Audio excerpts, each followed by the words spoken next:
চরমোনাই থাকুক বা না থাকুক, পূর্ণাঙ্গ জোট প্রস্তুত করতে সক্ষম হয়েছে জামাত ইসলামী।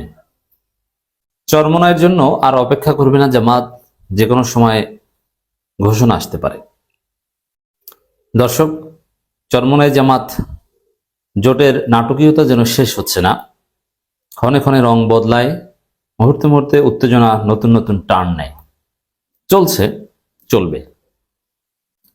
চরমোনাই তো বলেই দিয়েছে যে 12 ফেব্রুয়ারি পর্যন্ত অনেক কিছু ঘটতে পারে।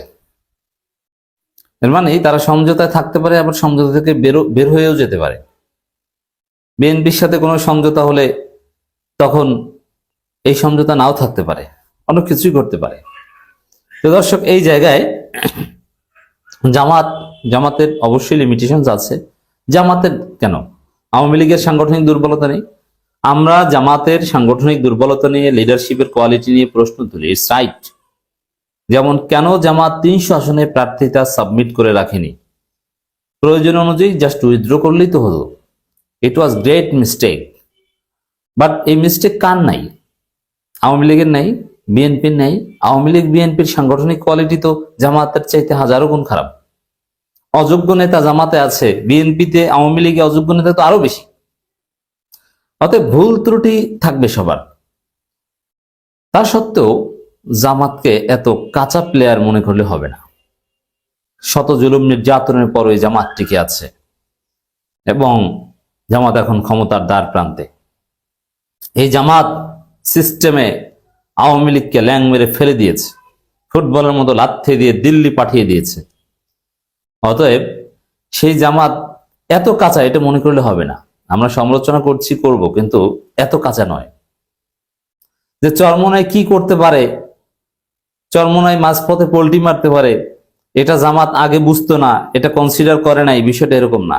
জামাতের নীতি নির্ধারণী ফোরামে যারা আছেন, লিয়াজু কমিটিতে যারা আছেন, নির্বাচনী পরিচালনা কমিটিতে যারা আছেন, যারা সিদ্ধান্ত দেন, এটা তাদের কনসিডারেশন ছিল যে চরমোনাই যদি না থাকে, হোয়াট ইফ, দেন কি হবে, এটা জামাত ঠিক করে রেখেছে। এজন্যে এখন আমার প্রেডিকশন যে Charmonai at the end of the day থাকবে।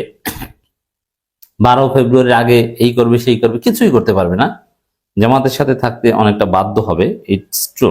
কিন্তু যদি না থাকে, তাহলে জামাত চরমোনাইকে বাদ দিয়েই পূর্ণাঙ্গ জোট ঘোষণা করতে সক্ষম। চরমোনাইকে বাদ দিয়েই পূর্ণাঙ্গ জোট জামাতের কাছে বিকল্প হিসাবে রেডি আছে।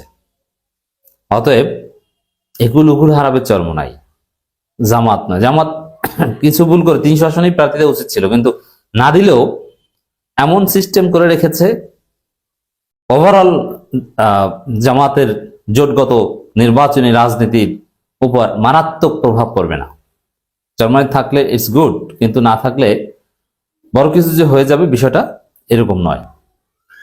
যেমন চরমোনাইয়ের সব আসনেই জামাতের প্রার্থী আছে, জামাত জোটের প্রার্থী আছে, সরাসরি জামাতে নেই, জামাত জোটের প্রার্থী আছে। হ্যাঁ, জামাত নিজেরা ওইসব জায়গায় প্রার্থী দিলে ভালো হতো, জোটের প্রার্থী অনেক ক্ষেত্রে দুর্বল, তো জামাত জোটের প্রার্থী আছে। এখন মামুনুল হকের দল, খেলাফত মজলিসের আরেক অংশ, আহমেদ আব্দুল কাদের বাচ্চুর দল, এনসিপি তো যাবে না, এটা স্পষ্ট। এখন এই মামুনুল হকের দল, আহমেদ আব্দুল কাদের বাচ্চুর দল, এরা যে চরমোনাইয়ের সাথে যাবে এরকম কোনো সম্ভাবনা নেই। কারণ এরা গেলে কি পাবে? মেম্বারি পদ পাবে না চেয়ারম্যানই পদ পাবে? যাবে কেন? রাজনীতি বাস্তববাদের বিষয়, ইমোশনের কোনো স্থান নেই, নাম্বার 1।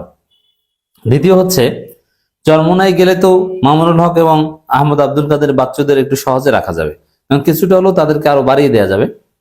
কারণ চরমোনাই প্রায় 40 থেকে 45টা আসন তখন জামাতের হাতে এক্সট্রা থাকে, এটা দিয়ে আরো অনেককে ভালোভাবে রাখতে পারবে। অতএব চরমোনাই গেলে চরমোনাইয়ের জন্য বরাদ্দকৃত 40-45টা দিয়ে অন্য সবাইকে ভালোভাবে ম্যানেজ করে রাখতে পারবে। তাতে যেটা হবে, পূর্ণাঙ্গ জোট ঠিকই থাকবে, জাস্ট একটা দল চলে যাবে। তবে চরমোনাইয়ের 3% ভোট ইজ ইম্পর্টেন্ট, ডেফিনেটলি, এটাকে অস্বীকার করার কোনো সুযোগ নেই। চরমোনাই থাকলেই ভালো, থাকা উচিত বলেও মনে করি, এবং থাকবে বলেও এটা আমি বিশ্বাস করি। কিন্তু জামাতের একটা কথা বিশ্লেষণ করছি এখানে, এহসানুল মাহবুব জুবায়ের বলছেন 2-1 দিনের মধ্যেই 11 দলীয় জোটের চূড়ান্ত প্রার্থী ঘোষণা হবে। এখানে তিনি আশাবাদ ব্যক্ত করেছেন চরমোনাইকে সাথে নিয়েই হবে।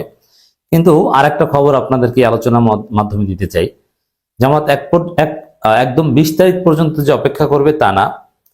চরমোনাই যদি সমঝোতা আসে তাহলে তো হলো, আর যদি না আসে, জাস্ট একবার সংবাদ সম্মেলন স্থগিত করা হয়েছে, নেক্সট বার সংবাদ সম্মেলনের তারিখ ঘোষণা করলে সেটা আর স্থগিত করা হবে না। তখন জামাত সমঝোতা ঘোষণা করে দিবে।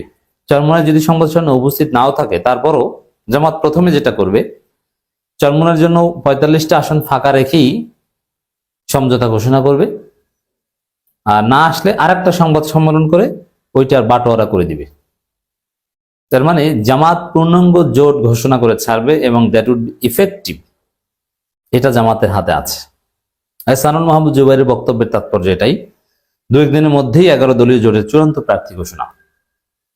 এর মানে চরমোনাইয়ের জন্য বেশি অপেক্ষা নয়, আসলে আসেন, নইলে কিন্তু আমরা আছি, আমরা পারি। জামাত কখনো কারো উপর নির্ভর করে রাজনীতি করেনি। জামাত এককভাবে লড়াই করে গত 16 বছর টিকেছিল। বিএনপি কিন্তু জামাতের সাথে ছিল না। জামাত নেতাদের ফাঁসি দেওয়া হয়েছে, বিএনপি একটা টু শব্দ করেনি। একসাথে যারা মন্ত্রণালয় চালিয়েছে তাদের ফাঁসির রায়ে ইন্না লিল্লাহ পর্যন্ত পড়েনি বিএনপি। অতএব কঠিন সময়ে জামাত একলাই চলেছে। জামাত একলা চলতে জানে। আর যেহেতু জামাত এই যে ক্ষমতার দ্বার প্রান্তে, এটা পুরোপুরি জামাতের অ্যাচিভমেন্ট না, এটা আল্লাহর রহমত। অতএব যে আল্লাহ 2048 সাল থেকে 2026 সালে জামাতকে আল্লাহ ক্ষমতার কাছাকাছি এনেছেন, সে আল্লাহ জামাতকে জোটের কোন শূন্যস্থান দেখা দিলে সেটা পূরণ করার ব্যবস্থা করবেন। তো দর্শক, তাহলে কি দাঁড়ালো এই আলোচনার সারমর্ম? যে চরমোনাই না থাকলেও জামাত জোট ঘোষিত হবে এবং জামাত